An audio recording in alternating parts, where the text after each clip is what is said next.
The desert night was supposed to give me silence, maybe a shooting star if the universe felt generous. Instead, it gave me a blinding tear of silver light ripping open the sky like someone unzipped reality after too much caffeine.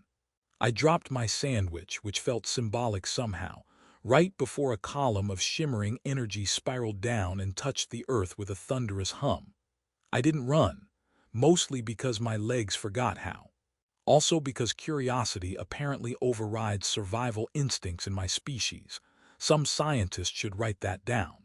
From inside the column stepped a woman who looked human enough that my brain tried to label her as cosplayer, then immediately gave up when I noticed her ears, long, elegant, and slightly glowing, as though they could pick up radio signals from galaxies away. Her armor shimmered with geometric light, and behind her marched soldiers whose armor made them look like very angry, very advanced refrigerators. She looked at me like she'd expected a royal procession and instead got, well, me. A dusty Earth guy standing alone in the desert holding half a sandwich. "You are the welcoming envoy?" she asked, her voice deep, smooth, and irritated in a regal kind of way. Technically no," I said, "but I can be. I'm adaptable." Her long ears twitched slightly, and I couldn't tell if it meant annoyance or if she was scanning the area for signs of intelligent life and still hadn't found any. One of her guards aimed a crystalline staff at my flashlight. The tip hummed ominously. "That is not a weapon," she said, "unless your species has evolved into combat through blinding each other with small suns." "It's a flashlight," I muttered, switching it off so no one vaporized me by accident. She stepped closer, studying me with eyes that shimmered with shifting shades of violet. Her presence was overwhelming, like standing next to a living gravitational field of authority. Everything about her radiated power. The controlled stride, the poised shoulders, the faint aura of light that danced around her armor. But then unexpectedly she sniffed the air. "What is that scent?" she asked. I froze. "A turkey sandwich." For a moment, the all-powerful alien queen of whatever empire she ruled stared at the fallen sandwich, as if contemplating the cultural significance of human lunch. Her lips twitched, the tiniest hint of amusement. "This planet continues to surprise me." "Me too," I said, honestly. She turned away, giving orders to her guards in a melodic language that sounded like crystal chimes swept into a storm. The guards spread out, scanning the desert with handheld orbs that projected swirling holographic grids.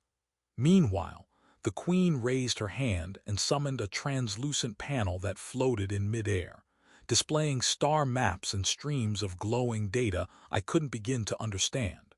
When she looked at me again, her expression shifted, less irritation, more curiosity. "Human male," she said. "What is your designation?" "Leo," I answered. "What's yours?" A pause, her ears angled slightly upward. "Queen Arya of the Lumarin Dominion, sovereign of the Outer Realms, keeper of..." I raised my hands quickly. Okay, no need to speedrun your whole resume." For a heartbeat, I thought her guards were going to skewer me for disrespect. But Arya simply tilted her head, and I could swear her ears gave a faint twitch of amusement again. "You possess boldness unexpected for a species at your technological level," she said. "I get that a lot," I replied. Usually right before someone tells me to stop talking. Another brief twitch. She was definitely hiding a smile now. Then she did something impossibly strange. She stepped close enough for me to see the faint shimmering patterns across her skin, like constellations woven into her biology. "You witnessed our arrival firsthand," she said softly. "That makes you relevant." "Oh," I breathed. "Relevant in a good way or a strap him to a lab table way?" "In a monitored and questioned sort of way," she answered. "I require your perspective on this planet and its potential disruption to our objectives." "Objectives?" She didn't answer. Instead she gestured, and a beam of soft light enveloped me before my brain could form a protest. My stomach flipped, and the ground vanished under my feet. A heartbeat later, I stood inside a massive corridor of silver walls that pulsed like living metal. The floor glowed gently beneath my shoes, adjusting its brightness each time I stepped. Distant machinery hummed beneath the surface like the heartbeat of a sleeping titan. Arya appeared beside me, her long ears rising gracefully as she looked over the ship like it was an extension of herself. "Welcome aboard my flagship," she said. "You will not be harmed, unless you attempt something foolish." "I'll try to limit my foolishness to once an hour," I said. She turned to me in that slow, regal way that suggested she was deciding whether I was amusing or deeply concerning. Possibly both. And then, despite the overwhelming situation, being abducted by a queen from a technologically superior empire, surrounded by alien guards and humming machinery, I felt something else beneath it all. A pull. A quiet spark in her eyes, a soft curiosity, a sense that she wasn't just here to conquer or investigate. She was trying to understand me, really understand me. Maybe it was foolish, but I felt the same way. The queen who captivated galaxies was looking at me like I was more than just a startled Earthling, like I might matter. And for reasons I couldn't begin to explain, the feeling was mutual. The first thing I learned aboard Arya's star cruiser was that nothing, and I mean nothing, was simple. Not even the chairs. One scanned me, judged my posture, and then adjusted itself into a shape that suggested it believed I had the spinal integrity of a soggy noodle. I tried to sit anyway. The chair responded by shifting again, apparently offended. Arya watched in silent amusement, her long ears angled forward in a way I was beginning to recognize as her version of a smirk. "Human ergonomics appear challenging," she said. "Your chairs are too smart," I muttered, giving up and standing. She guided me through the ship, each corridor a river of soft light sweeping across metallic walls that felt alive to the touch. Transparent conduits pulsed with glowing currents, carrying energy or messages or snacks. Honestly, I had no idea. Every few steps, a floating drone zipped past, chirping in a language that sounded like glass tapping against glass. "This vessel is the Etherian," she said, her voice carrying the easy confidence of someone who ran an empire before breakfast. "It responds to my commands, but it may also respond to your presence in unexpected ways." "Define unexpected," I said, "because on Earth that means anything from a surprise party to being chased by geese." Arya paused, glancing back. "Geese. Small, angry birds, very dangerous." Her ears twitched again, definitely amusement. She led me into a vast chamber where a holographic star map floated above a circular platform. The stars weren't just dots, they shimmered, rotated, pulsed like living data. Some were marked with lumarine glyphs that glowed pale blue, others with warnings that looked like very fancy intergalactic, "Do not touch" labels. Arya stepped forward, and the map blossomed around her, threads of light weaving patterns that changed as she moved. I watched her command entire systems with a sweep of her hand, her regal composure slipping only slightly when she noticed me staring like a tourist who'd wandered into NASA by accident. "You find my duties fascinating?" she asked. "Well, it beats spreadsheets," I said. "Also, you're controlling multiple star domains like you're selecting songs on a playlist. It's impressive." Something softened in her eyes, a rare vulnerability, brief as a flicker. "It is exhausting," she admitted quietly. "Ruling worlds leaves little space for anything else." "Like hobbies?" I asked. "Do you at least get to binge-watch alien soap operas or something?" She blinked. "Soap operas." I explained them. Badly. Her ears went through at least 3 emotional stages, from horrified to confused to maybe entertained. Before she could ask more, a holographic panel materialized beside her, projecting the face of a stern-looking alien counselor whose forehead ridges suggested he disapproved of pretty much everything. "Your Majesty," he said, ignoring me entirely, "the Rimward colonies request your immediate judgment on the succession accords. There is unrest." "There is always unrest," Arya sighed. "Begin the deliberations without me. I will join shortly." The hologram blinked out. She stood there a moment, shoulders heavy despite the luminous armor. I noticed the tension, the weariness she hid from everyone else. And when she looked at me, something in her expression shifted, like she was grateful to be seen, not as a queen, but as a person. Before I could say anything comforting, or at least moderately helpful, another wall panel beeped and displayed an alert in Lumerin script. Arya frowned. "What's that?" I asked. "A malfunction," she said. "One of the auxiliary sectors is experiencing a structural flux. It is minor." A moment later, distant clanging echoed through the ship, followed by a louder clang, followed by a rumbling sound that very much did not feel minor. Arya muttered something in her language that probably wasn't royal or polite. "Stay close." We rushed through the corridors until we reached a chamber filled with shimmering vines of energy twisting like glowing roots. Panels flickered. Drones darted around trying to repair them. In the center of it all sat a single control console, sparking like it was having a meltdown. "Can I help?" I asked, already regretting the question. "No," she said instantly. "I could hand you tools." "We do not use tools." "Oh, then moral support." She didn't respond, too focused on stabilizing the system through glowing interfaces that reacted to her biometrics. The ship hummed, lights stuttering, and at one point something above us made a noise like an angry whale passing a kidney stone. Trying to be useful, I reached toward a drifting panel that looked like it needed steadying. The moment my fingers brushed it, the entire room brightened, and then the malfunction abruptly ceased. Everything snapped back to normal. I froze. Arya froze. Even the drones froze. "What did you do?" she asked, astonished. "I touched it." "That should not work." "Well, it did." She stepped closer, studying my hand like it might start glowing.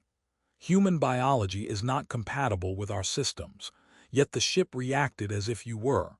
Her ears lifted, as if catching some invisible frequency. "Aligned." "Aligned good?" I asked. "I do not know," she said honestly, "but it is significant."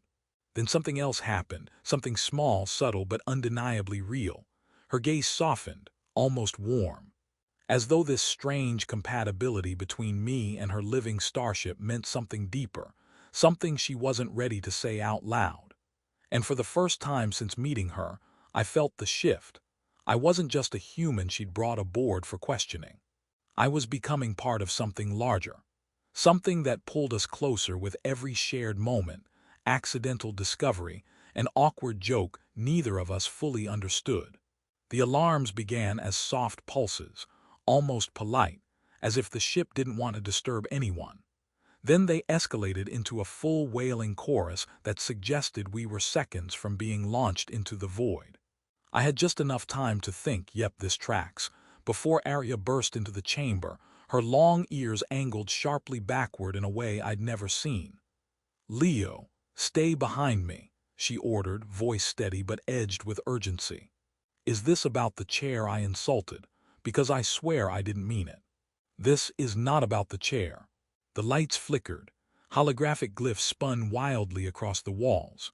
The Etherian shuddered under stress, as if something inside its systems was at war with itself. Arya touched a floating panel, and an image expanded.